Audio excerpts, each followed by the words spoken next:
Shared commitment, thriving force of democracy, says Speaker Baja Biamila.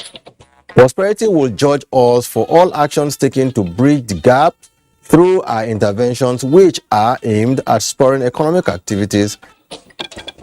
Central Bank of Nigeria disburses 9.714 trillion naira to support jobs and improve financial inclusion for economic growth. Let us also rise up to let everybody know that Nigeria is bigger than all of us. Royal fathers join crusade on hitch-free election and population census of 2023.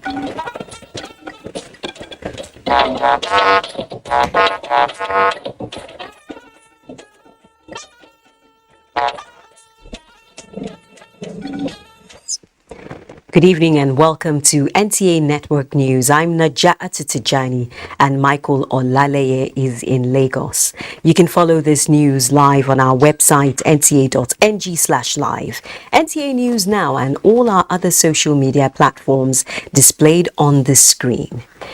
Everywhere in the world, the police force represents the people and the government in a manner which requires admiration, says Vice President Yemi Osinbajo.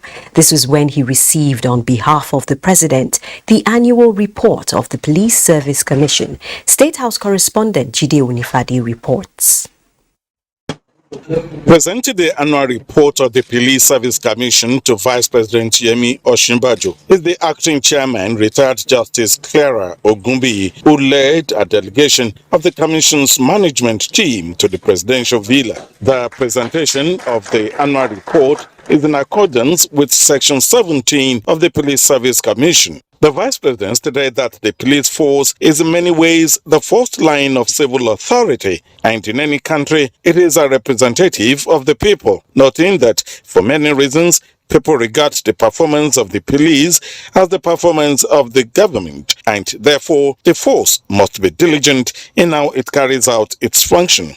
While commended the Commission for their clarity of vision, hard work, and having the difficult task of managing a huge police force with several challenges, Vice President Yemi Osinbajo emphasized that the ethos of the police force is something that must be taken seriously. He noted that the issue of the internal investigation of the police when things go wrong is very crucial. In addition, he pointed out the matter of legal services provided within the police force and stated that there is no reason why there shouldn't be robust legal services for the police, not just to prevent random claims that people make, but also to be ready to compensate when there are legitimate cases against the police that the courts find. The acting chairman of the commission noted that it is a well-known fact that one of the bastions of the present administration is upholding the rule of law. The commission, she explained, has been consistent in ensuring that disciplinary sanctions are meted out to erring police officers, making sure officers are promoted as at when due, and taking into consideration available vacancies and seniority, as well as ensuring that proper and fit persons are recruited into the Nigerian police force. In the State House, Jide Onifade, NTA News. In the same spirit, a thriving democracy is a commitment shared by citizens in a covenant of public service and the pursuit of common good rather than narrow objectives. The Speaker, House of Representatives Femi Gbajabiamila, said this at the second series of the Distinguished Parliamentarians Lecture 2022, organized by the National Institute for Legislative and Democratic Studies. John Yaku reports. The lecture titled Delivering on Our Contract with Nigeria, Implementing the Legislative Agenda of the 9th House of Representatives, Progress, Challenges and Way Forward. Speaker Femi Gbajabiamila said the 9th National Assembly made significant achievements through the passage of many bills signed into law, such as the Electoral Act and the Petroleum Industry Act, among others. As it is today, it is doubtful that the current constitutional amendment effort will conclude before the expression of the legislative power. Governor of Kaduna State, Nasir El-Rufai, commended the 9th National Assembly for the passage of important legislations but drew its attention to local government autonomy, state and community policing, as well as 12-year free and compulsory education in all states of the Federation. The fact that the value-added tax is not on the exclusive list is a major source of concern for the fiscal health of the Federation. And I think that is something that this National Assembly can do something about in its last 6 months. President of the Senate appealed to the governor to prevail on other states of the Federation to fast-track the processes on constitutional amendments before the end of the 9th National Assembly.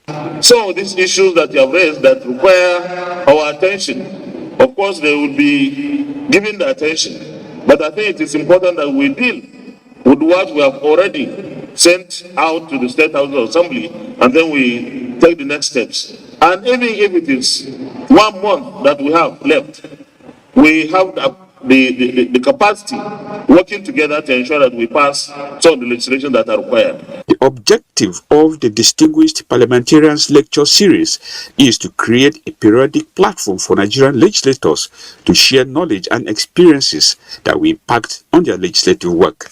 In Abuja, John Yaku.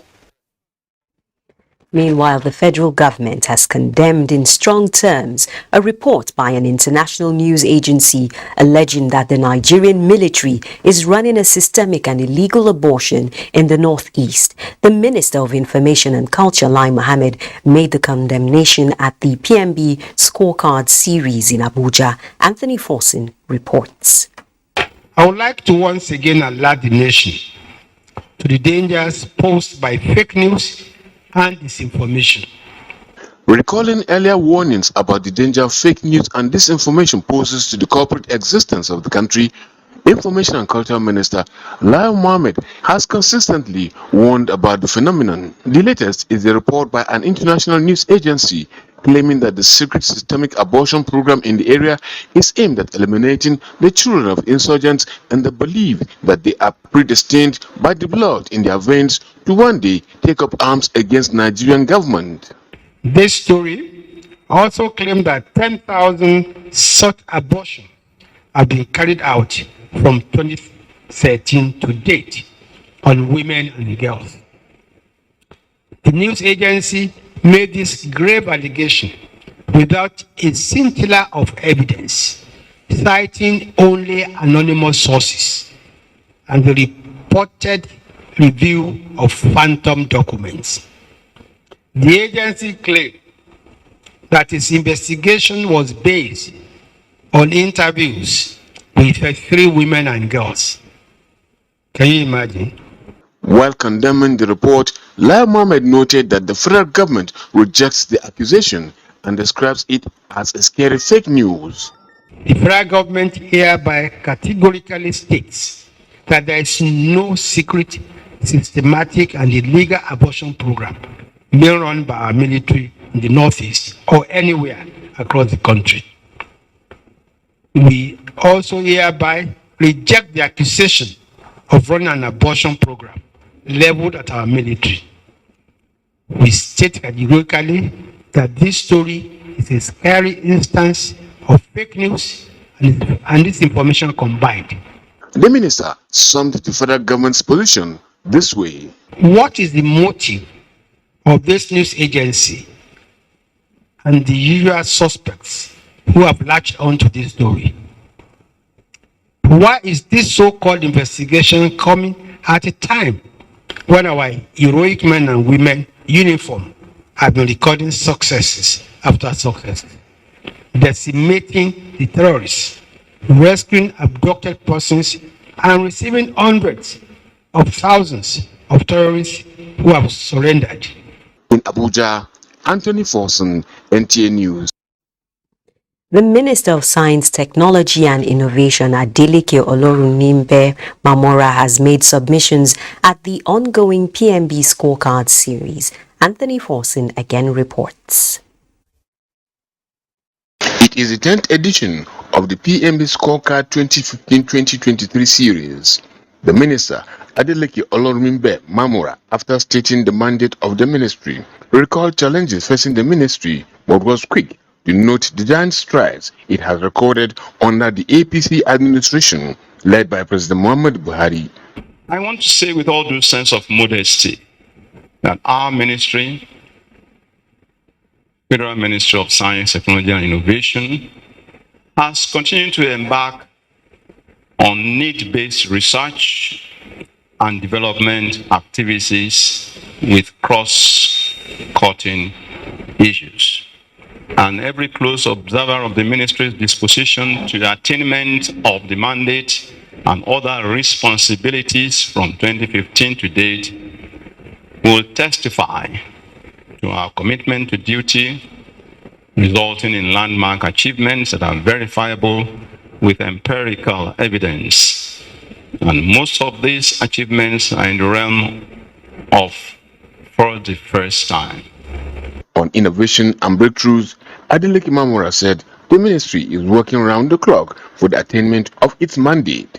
And of course, the last mandate is to implement the strategy towards the realization of Mr. President's June 12 promise to take 100 million of Nigerians out of poverty in the next 10 years. That's a collaborative thing. It doesn't lie, strictly or absolutely with the Federal Ministry of Science, Tech and Innovation. It's a joint mandate for all the ministries, departments, and agencies. So briefly, the vision statement of our ministry is to be the foremost national science, technology, and innovation establishment in Africa, comparable with the best in the world. Fielding questions from journalists, the minister spoke on efforts to generate revenue, among others. He equally shed light on other areas such as health, food security, education and capacity building, manufacturing and business, as well as national defense and internal security. In Abuja, Anthony Forson, NTA News. The Central Bank of Nigeria says it has so far disbursed 9.714 trillion naira across 7 key sectors of the economy to support jobs, drive growth and improve financial inclusion. Liakatong Babatunde was at the Development Finance Retreat of the bank, where efforts to mitigate the effects of the coronavirus, among other efforts, was x-rayed. The coronavirus pandemic and its effects may have waned drastically, but it still lingers as the global supply chains continue to feel the bite of the Russia-Ukraine war amid other global shocks. The Central Bank of Nigeria says it has injected close to 10 trillion naira to key sectors that include manufacturing and industry, energy and infrastructure, agriculture, services, MSMEs, export and health. It is very clear in my mind that prosperity will judge us for all actions taken to bridge the gap through our interventions, which are aimed at spurring economic activities, scaling up diversification of the production base, and enabling infrastructure development in Nigeria. Let's remember that the path to sustainable development and the path to inclusion is not one that will be easy, but we've shown and we've demonstrated that we can work together. The bulk of the funds disbursed went to the private sector and subnationals. It was an opportunity to assess the development finance initiatives and look deeper into enhancing food security in Nigeria. The subnationals indeed get a lot of support from the CBN in trying to fulfill our campaign promises of job creation, livelihood improvement. What we're doing is not just for us today, it's for even our future and the future of our country. While this is hardly any comfort over the rising prices of food, yet had we not intervened, we could have been facing certain food crisis and severe famine of historical proportions. It was an opportunity to assess the development finance initiatives and look deeper into enhancing food security in Nigeria. In Abuja, NTA. NTA Network News continues shortly after these messages. Do stay tuned. If you're just joining us, this is the Network News on NTA. We're talking legal matters now.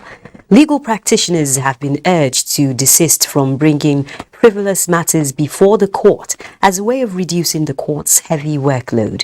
The Chief Judge of the Federal High Court, Justice John Suhu, gave the advice at the commencement of the 2022-2023 legal year. Olabode Arewa reports. A parade of colors mounted by the police music band in honor of their lordships, Chief Judge of the Federal High Court, Justice John Suhu, and his brother judges. The occasion is a special court session heralding the court's 2022-2023 new legal year, stating his high expectations of judicial performance in the 2023 election year. Justice John Suhu challenged judicial officers to familiarize themselves with the Federal High Court Civil Procedure Rules, the Electoral Act of 2022, and other important legislations. Some judges in this court have over 1,000 cases in their dockets. The situation is particularly typical of Abuja, Lagos, and Port Harcourt judicial divisions. We are accustomed to being expected to do more with less or no resources provided at all. Why our needs continue to rise. I'd like to therefore commend the Chief Judge and learned justices for their efforts in supporting several ongoing cases of corruption, who have made it possible for us to conduct mass trials of Boko Haram suspects in dedicated military facilities. Records from the Federal High Court indicate that 135,592 cases were entertained in the previous legal year, and 6 judges appointed to replace 4 retired ones. Olabode Arewa, NTA News. A minor fire incident has occurred on the second floor at the Defense Headquarters, Garki Abuja, this Monday afternoon, 12 December 2022. In a statement, the Director, Defense Information, Major General Jimmy Akpo, says the incident was quickly brought under control by the combined effort of the military and Federal Fire Service. All personnel were evacuated without injury or loss of life. Normalcy has since returned while investigation to determine the cause of the fire incident has commenced. The National Council of Traditional Rulers and its 13th General Meeting in Abuja has mapped strategies to ensure a hitch-free election and population census come 2023. Chimdima Ndubisi reports. And that report will come much later in the bulletin. Meanwhile, the presidential candidate of the People's Democratic Party, Atiku Abubakar, at a rally in Lafia, says youth and women empowerment will be given priority if he is elected president of Nigeria in 2023. Bilkisu Gurku reports. Lafia, the capital of Nasarawa State, was home to the presidential candidate of the People's Democratic Party and his entourage. The presidential candidate said youth and women are the backbone of every election, yet they are left behind when it comes to national policies, and promised to give out $100 million to empower them if elected. He also promised to ensure job creation, construction of roads, education for all, and also lifting people out of poverty. I want to make sure that we will be paid this time around. Will you promise? Will you promise? Governorship candidate of the party in Nasarawa State, David Mbogadu, assured Atiku Abubakar of Nasarawa votes and also appealed to him to implement policies and programs that will benefit the state. Your mandate, our mandate, must be recovered in 2023. Other party stalwarts said PDP has brought so many developmental projects in Nasarawa State during its tenure, and the party will do more for the people when elected come 2023. The kind of crowds, the kind of reception, the kind of joy we are seeing in Nasarawa State today means that Nasarawa is PDP. National chairman of the party, Iyocha Ayu, presented the party's flag to the governorship candidate of the party in Nasarawa State. Meanwhile, at a homage to the Emir of Lafia, Justice Sidi Bagya Muhammad sued for peaceful campaigns and elections as he charged the electorate to freely vote for candidates of their choice come 2023. In Lafia, Bilkisu Umar Gurku, NTA News. The senator representing Zamfara North Senatorial District at the Senate, Senator Sahabi Ya'u, says the All Progressives Congress will continue in victory come 2023. This is when he flagged off his re-election campaign in Gaurana Moda, Zamfara State. The people of Zamfara North Senatorial District had waited in bated breath for the arrival of their Senator Sahabi Yao. At the flag-off of his re-election campaign at Kaura Namoda in Zamfara State, it was difficult for the senator to pass through the jubilant crowd.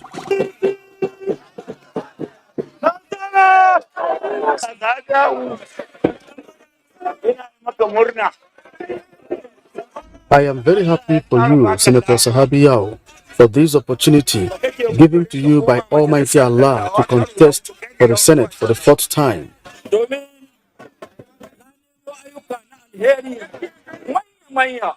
I've brought a lot of constituency projects to you, haven't I? Yes or no? I've defended your interests at the National Assembly. Haven't I done that? Yes or no? I am loyal to you. Yes or no? Senator Sahabi Yao believes his commitment and empathy towards his constituents rather beats turnout and promises to attract more development to the district like he has done in different areas, especially road infrastructure and poverty alleviation, which he is known for. All I think I should thank my God for giving me the opportunity to serve my people to the best of my ability. The senator noted that the people of Zamfara North Senatorial District deserves the best. Ignatius NTA News. Speaking of development, the Northeast Development Commission has donated food items and instructional materials to pupils of the Northeast Children's Trust Learning Center in Maiduguri. Yagum Subukar has the details. Northeast Children Trust Learning Center was established specifically for vulnerable children orphaned by Boko Haram insurgency in Adamawa, Borno and Yobe states by the Vice President Yemi Osibanjo to provide support to children affected by the crisis. Management of the NEDC, supported by the Humanitarian Ministry in company of heads of media organizations, visited the school to lend a hand of support through the donation of food and non-food items. Those who want to go to the next level of this school, and we have agreed in principle that any here after the student is soon and as well as admission, we are going to provide. Education Administrator of the Learning Center, Benga Oju, and member board of trustees of the school, Hassan Kachalla, who appreciated the NEDC, solicited more support in that regard.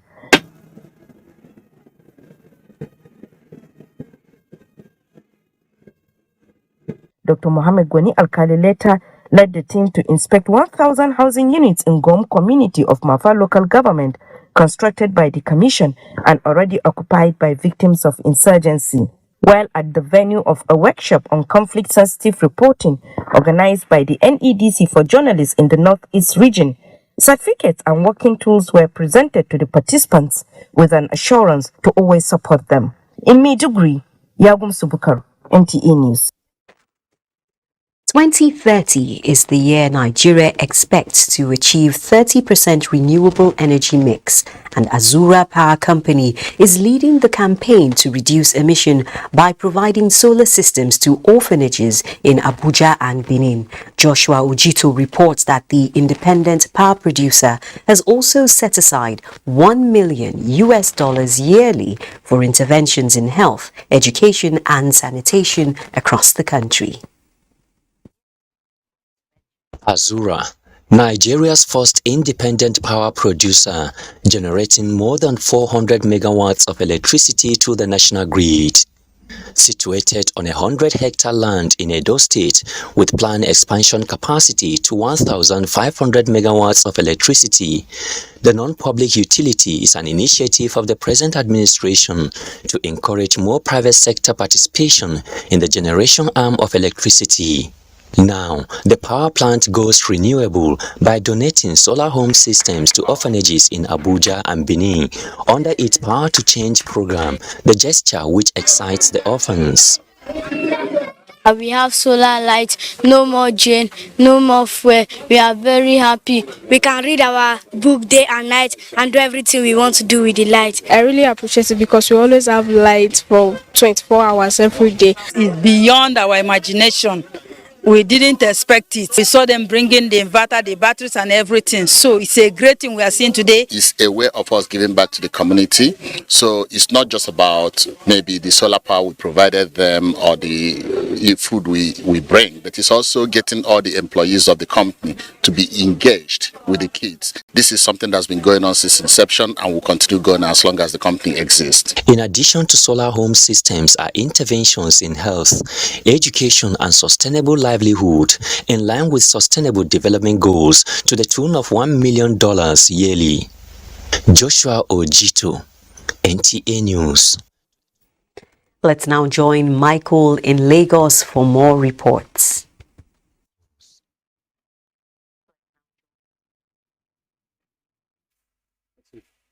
Although the prompt and timely intervention of the Customs Strike Force Team A led to the arrest of a person in possession of 40 kilograms of cannabis sativa, but the positive the union is taking into the new year is growing revenue collected from January till date by 32% when compared with 2021. The coordinator of the team, Mohammed Sani Yusuf, promised that such efforts will be sustained until there is no hiding place for smugglers. Remain resolute. The Customs Strike Force Team A has a template which ensures that every officer along the borderline must intensify surveillance that could lead to the seizure of questionable items. These wraps of cannabis sativa are products of such marching order. But what makes the seizure special is not by the volume, but the manner of concealment in which every compartment under the seat, the door cover and driver's side were loaded with cannabis. Retail parking, where is supposed to be parking them? For resale. Yes, for resale. He's taking them to the east. But at the end of the day, what role will this play? At the end of the day, killing innocent people. Another case of illegal trade in wildlife involving 376.4 kilograms of pangolin scales was promptly terminated by the Customs Strike Force Team A after an intelligence report traced the storage spot to a market in Ekpe. We have been monitoring this for a long time. Eventually, when we now got a reasonable number, we now went to bust through the syndicate. In fact, an old man of about 70 was also involved with a son, and we just rounded them up. These 100 cartons of red wine are valued at 5 million naira, but the inability of the importer to provide the invoice, claiming they were imported 10 years ago, raised suspicion and therefore seized. Between October and November this year, the Customs Strike Force Team A intercepted goods with duty-paid value of more than 1 billion naira, while a total sum of 537 million naira was collected through underpayments and wrong classification. In Lagos, buyers of manufacturing Nigeria, makers of Nivea skincare products, are going beyond skincare to cater for customers' need with investments of over 1 million euro in supporting out-of-school children back to school and farmers in growing shea butter in Nigeria. Amaka Owo reports that this was disclosed by the country manager Oladele Adeyole during a factory tour by the acting director general of the National Agency for Food, Drug Administration and Control to the facility. Since the inception of Bezdorf Manufacturing Nigeria in 2016, the company has progressed from bulk packing of Nivea skincare products to full manufacturing of products within Nigeria. From the inception, the National Agency for Foods and Drugs Administration and Control, NAFDAC, saddled with the mandate to ensure adherence, has not relented in its efforts with the visit of its acting Director General, Dr. Monica Emunjeze, and her team to the Nivea manufacturing plant to make sure that structure meets regulatory expectations. We see growth in this sector, which has happened in less than 7 years, and we've held their hand through this process, and it is really rewarding and enriching to be able to see the impact of regulation, the quality of products that are coming out. The country manager, Nivea Skincare Products Nigeria, Oladele Adeyole, and Markets Insights Manager, Basil Menakem, say its objective is to make Nigeria the manufacturing hub in West Africa by improving the use of locally sourced materials from 60% to over 100% to deepen backward integration and economic benefits to the nation. 5,000 jobs in the entire value chain is what we are creating and supporting Nigerian families. Make sure that they read the market of all these unscrupulous elements and actors that are bringing fake or counterfeit product into the market. So there are numerous research centers set up across the globe that help us with understanding consumers of different skin types and what are their skin needs. Nivea Skincare Products is expanding operations in Nigeria to meet the growing demands, as it has been in existence since 130 years ago, and prides itself as #1 skincare provider globally, with 72 products to meet varying needs of customers. In Lagos, Amaka O, NTA News. Do not forget to follow this news broadcast live on our website at nta.ng/live and on our other social media handles displayed on your screen for updates. Time for some messages. The news will be back shortly. Please stay. Just in, President Muhammadu Buhari has approved the immediate relaxation of COVID-19 safety measures and travel advisory following the recommendations of the Presidential Steering Committee on COVID-19. Based on clinical and laboratory evidence of sustained reduction in COVID-19 infection and transmission across the country. With this, all restrictions with regards to gatherings in public places have been lifted. The use of face masks is at the individual's discretion for outdoor and indoor events. The elderly and those with underlying health issues are, however, advised to always wear face masks and wash their hands regularly with clean water and soap. On COVID-19 travel testing, all pre-departure and post-arrival PCR test requirements for all persons not fully vaccinated have been suspended, while a non-COVID-19 specific form must be completed by all passengers arriving Nigeria. Meanwhile, the Presidential Steering Committee has appealed to Nigerians to ensure they take their COVID-19 vaccinations and booster doses. The Nigerian Television Authority is in the news for adding another feather to its cap with an Icon Award of Hope and Humanitarian Service given to the Director General Salihu Abdulhamid Dembos by the National Association of Nigerian Students, NANS, Olainka Ojo reports.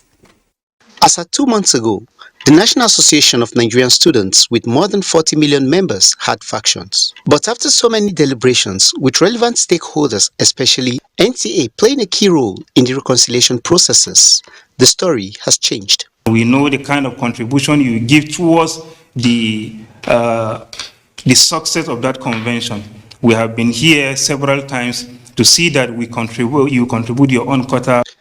And it is in realization of management's contributions to ensure a united NANS that the authority is being honored.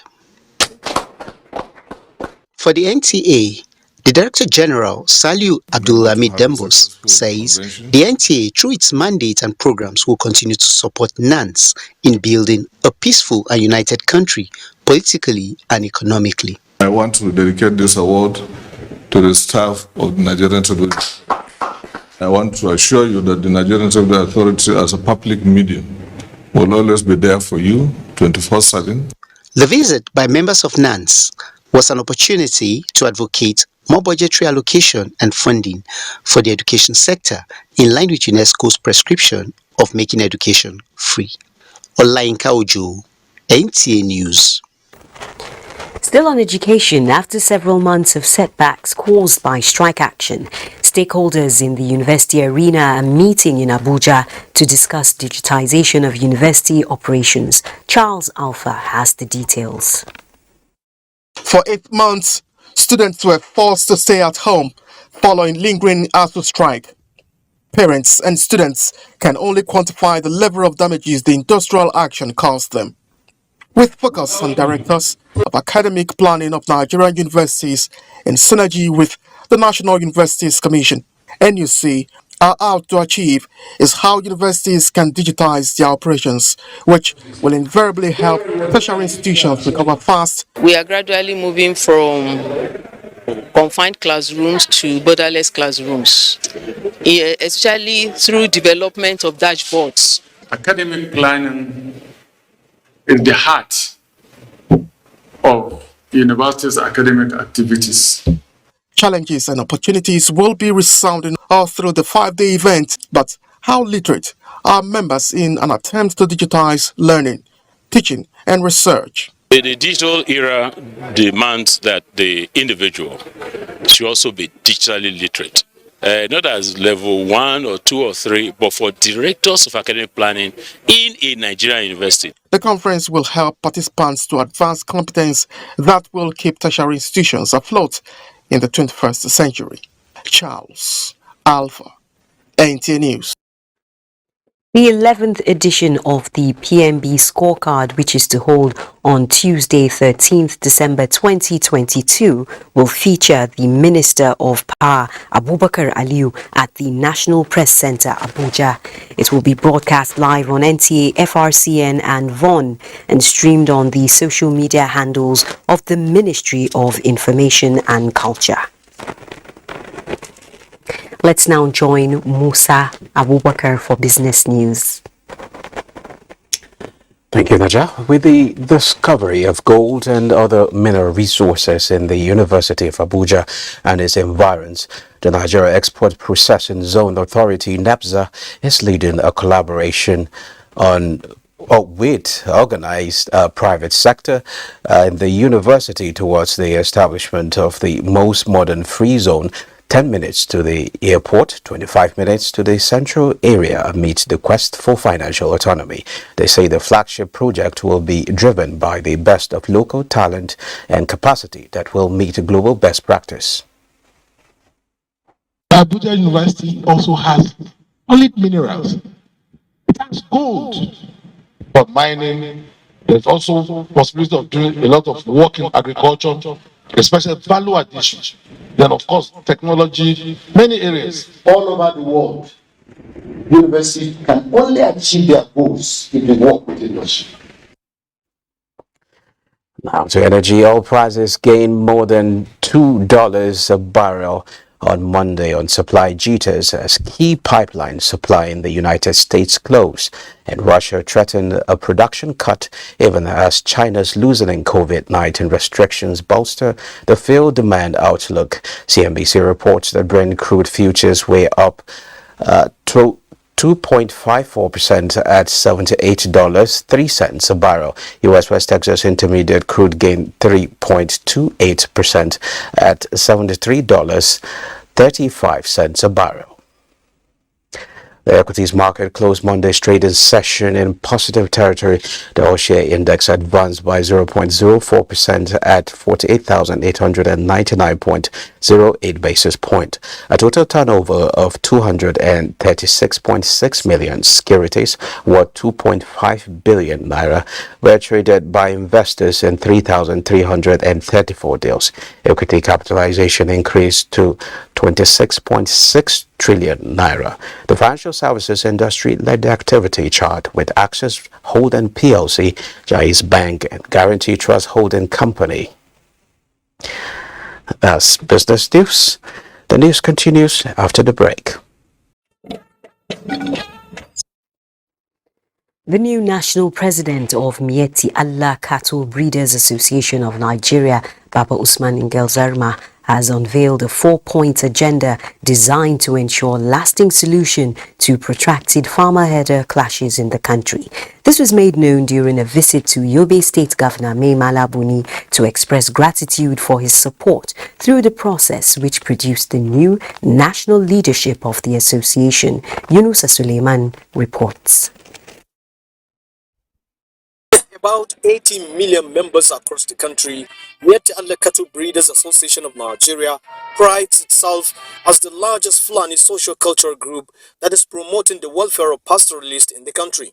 With the weight of these 80 million herdsmen now on his shoulders, the new national president of the association, Baba Usman Gensalma, understands the magnitude of the task of restoring the lost glory of the association, thus initiates a national agenda centered around consultations, orientation, reintegration, and empowerment of members affected by crisis. When it becomes operational, the agenda is expected to serve as panacea towards ending the age-long crisis between farmers and pastoralists that has given members of the association a bad name. There is a general loss of sense of belonging among the pastoralists today because of the extortion, because of the kidnapping, because of the farmer-herder conflict, cattle rustling, banditry that they are at the receiving end. Instead of seeing them as victims, the generality of the country sees them as criminals. Our members are not criminals.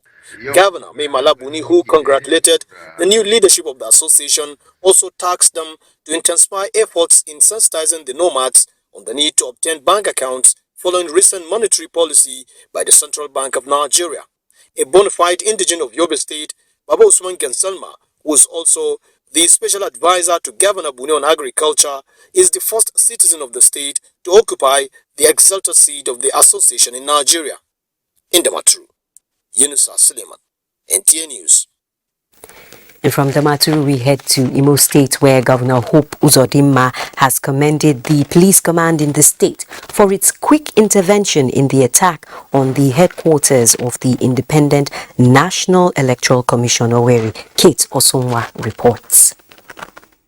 Hope Uzodinma, who visited the INEC office for an on-the-spot assessment, describes the incident as a threat to democracy. While commiserating with the Nigerian Police Force Imo State Command over the loss of 2 officers to the attack, the governor says efforts will be intensified to forestall such acts. INEC does not take this action at this point and stage of our election. INEC should be supported by all assembly. The assurance is that we will have a very peaceful environment for greater. Meanwhile, the Commissioner of Police Imo State Command, Ahmed Badi, who paraded the suspects arrested in connection with the crime, says the hoodlums, through the use of improvised explosive device, launched the attack from a nearby filling station, which caused damage on the INEC facility before they were repelled by the police. We were able to neutralize 3, recover 3 AK, and recover 3 pumpers. With some of the IEDs, and in fact, about 4 of their vehicles. So these are the 3 being neutralized. Now, we not stop there. We now went ahead again. We have been able to arrest 2 alive. Dr. Silviago is the resident electoral commissioner in Imo State. I can't even assess the level of damage, but if you can look around, you can capture it. You can see this this building, from beginning to the end. Can you see it? Everything there got damaged. Then the media house was also attacked. Then accounts office was attacked. Then some of our vehicles, you can see the 2 of them here, burnt down. Then some of them, the glasses broken. We don't actually keep our PVCs here, so I don't know. So, you know, we don't know yet.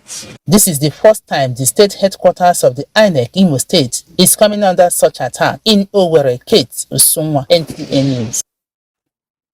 President Muhammadu Buhari has congratulated the Moroccan World Cup team, the Atlas Lions, and the ruler of the country, King Mohammed VI, for making history by becoming the 4th team from an African country to ever qualify for the World Cup